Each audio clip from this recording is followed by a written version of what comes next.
پھر ارشاد فرمایا اعلموا، جان لو، انما الحیات الدنیا لعب و لہو و زینت و تفاخر بینکم، یہ دنیا ہے کیا جس کے پیچھے تم نے سب کچھ برباد کر دیا۔ سب سے قیمتی اثاثہ تو دل تھا، اس دل کو بھی دنیا کے لیے وار دیا۔ یہ دل تو رب نے اپنے لیے بنایا تھا۔ اے دل حجرہ رب سچے دا، یہ اس سچے رب کا حجرہ تھا۔ قلوب المومن عرش اللہ، مومن کا دل تو اللہ کا عرش تھا، لیکن اس عرش پہ بھی غیروں کو بٹھا لیا تو نے۔ جو تخت اس کا تھا، جس تخت پہ اس کی تجلیات کا نزول جلال ہونا تھا، اس دل پہ درہم و دینار اور ڈالر اور پاؤنڈ اس دل کے اوپر بٹھا لیے، یہ دل کے اوپر بٹھا لیے۔ یہ دل تو حجرہ رب سچے کا تھا، تو نے اس دل کو بھی اجاڑ دیا۔ تو یہ دنیا جس کے لیے تو نے سب کچھ کیا ہے کیا؟ اعلموا، جانو، انما الحیات الدنیا لعب و لہو و زینت و تفاخر بینکم، یہ دنیا کھیل کود ہے، آرائش ہے، اور ایک دوسرے کے اوپر تفاخر کرنا ہے۔ وتکاثر فی الاموال والاولاد، فخر جتلانا، میرے بیٹے اتنے ہیں، ماشاءاللہ بڑے بڑے افسر لگے ہوئے ہیں، میرے پاس دولت اتنی ہے، میرے اتنے بنگلے ہیں، اتنا بینک بیلنس ہے، اتنے مربے، اتنی جائیدادیں۔ انسان ساری زندگی یہی کرتا رہتا ہے۔ وما الحیات الدنیا الا متاع الغرور، اور جو دنیا کا ساز و سامان ہے سوائے دھوکے کے سامان کے اور کچھ نہیں ہے۔ دنیا کے لیے تو دوڑ لگاتے ہو، باہمی رقابت بھی ہوتی ہے، ایک دوسرے سے آگے بڑھنے کی کوشش بھی ہوتی ہے۔ اللہ فرماتا ہے آؤ مسابقت کرو، آگے بڑھنے کی کوشش کرو، الی مغفرتن، مغفرت کی طرف، من ربکم، جو تمہارے رب کی طرف ہے، وجنتن ارضھا کعرض السماء والارض، اس جنت کی طرف آگے بڑھنے کی کوشش کرو جس کی چوڑائی زمین و آسمانوں کے برابر ہے۔ زمین و آسمانوں کو پھیلا دیا جائے تو یہ جنت کی چوڑائی بنتی ہے، جس کی چوڑائی اتنی ہے اس کی لمبائی کتنی ہوگی۔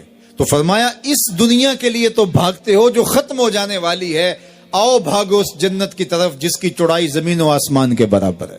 اعدت للذین آمنوا باللہ ورسولہ، یہ اہل ایمان کے لیے تیار کی جا چکی، وہ موتیوں کا محل، وہ یاقوت کا محل، وہ زبرجد کا محل، وہ خالص مشک کا محل جو تمہارے لیے بنایا ہوا ہے، تم نے جانا ہے، اور تمہیں دروازہ کھولنے کی بھی ضرورت نہیں ہے۔ منتظر دربان کھڑے ہیں جو تمہارے لیے دروازہ کھول کے تمہیں مرحبا کہیں گے اور سلامتی تمہارے اوپر پیش کریں گے، وہ تمہارے لیے تیار کر چکا ہے۔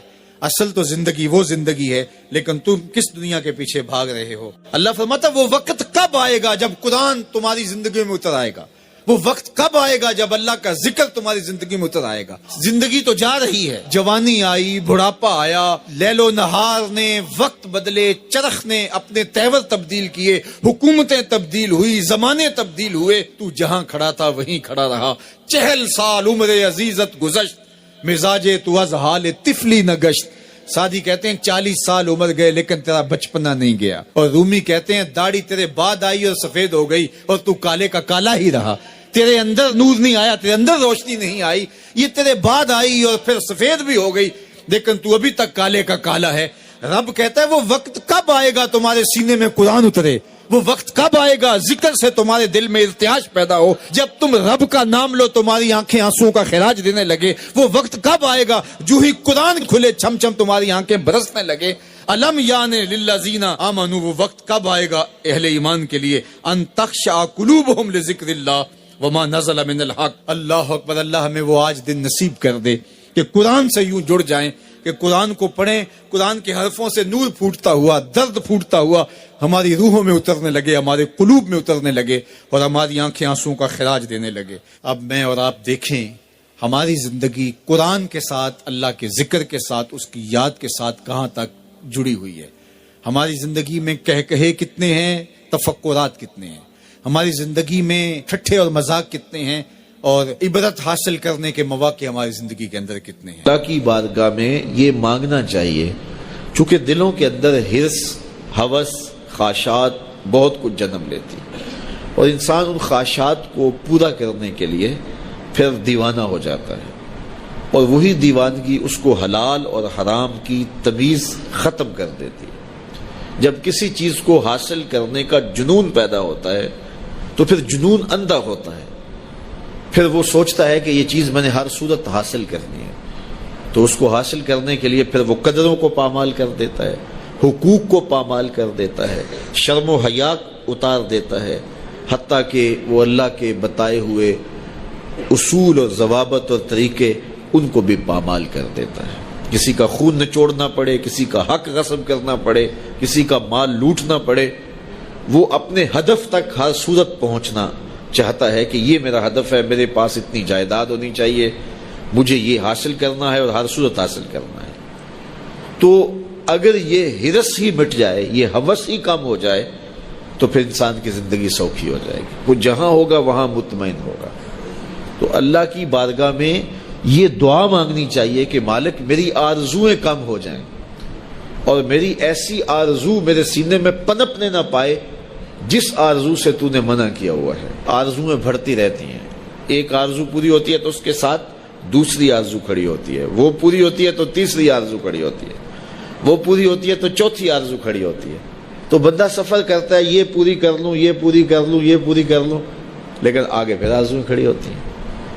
تو پھر کہیں اس کو جو ہے وہ فل سٹاپ تو لگانا پڑے گا کہ اس سے آگے نہیں ہے. تو جب وہ فل سٹاپ لگا لے گا تو پھر اس کی زندگی سوکھی ہوگی. لیکن جب آرزویں اسے کہیں ٹھہرنے نہیں دیتی تو قبر کے کنارے تک بھی اس کی آرزویں تکمیل پذیر نہیں ہوتی. وہ غالب نے کہا تھا ہزاروں خواہشیں ایسی کہ ہر خواہش پہ دم نکلے، بہت نکلے میرے ارمان لیکن پھر بھی کم نکلے. تو جتنے بھی دنیا کے اوپر لوگ اپنی زندگی کے مقصد کو فراموش کر دیتے ہیں وہ آرزوؤں کا شکار ہو جاتے ہیں، اہوا کا شکار ہو جاتے ہیں، خواہشات کے اسیر اور قیدی ہو جاتے ہیں. لیکن خواہشات بڑھتی چلی جاتی ہیں اور انسان کی کبھی بھی تکمیل نہیں ہوتی. حضور نے فرمایا ابن آدم کو اگر ایک وادی سونے کی دے دی جائے تو وہ دوسری وادی کی آرزو کرے. آج تک کسی کو اتنا سونا ملا تو نہیں ہے، لیکن فرض کرو کسی کے پاس اتنا سونا بھی ہو تو اسے تو پھر خوش ہو جانا چاہیے. تو وہ کہے گا کہ نہیں مالک اگر 2 ہو جائے تو کتنا اچھا ہو، اور 2 ہو جائیں تو وہ کہے گا 4 ہو جائے تو کتنا اچھا ہو. تو یہ دیکھیے یہ دنیا کے اوپر یہ کہاں سے کہاں لوگ چلے جاتے ہیں لیکن مطمئن نہیں ہوتے. تو کسی جگہ پہ ان کو فل سٹاپ لگانا پڑے گا. تو اگر نہیں لگائیں گے تو وہ خواہشات ان کو آگے لے جاتی جائیں گی. تو اللہ کے محبوب علیہ الصلوۃ والسلام اللہ کی بارگاہ میں یہ دعا مانگتے اور ہمیں تعلیم دی یہ دعا کہ اے اللہ میں تیری بارگاہ میں خواہشات اور برے اعمال اور برے اخلاق جن چیزوں سے تو نے منع کیا ان سے رکنے کی دعا کرتا ہوں. تو دنیا کے معاملے کے اندر آپ یہ آرزو رکھیں کہ بس ٹھیک ہے اتنے کافی ہے، شکر ہے میرے لیے اتنے کافی ہے. لیکن جب دین کا معاملہ ہو ہاں اس وقت آپ کا لالچ ہو کہ اللہ تعالیٰ مجھے یہ نیکی بھی دے دے، یہ خیر بھی دے دے، یہ خیر بھی دے دے.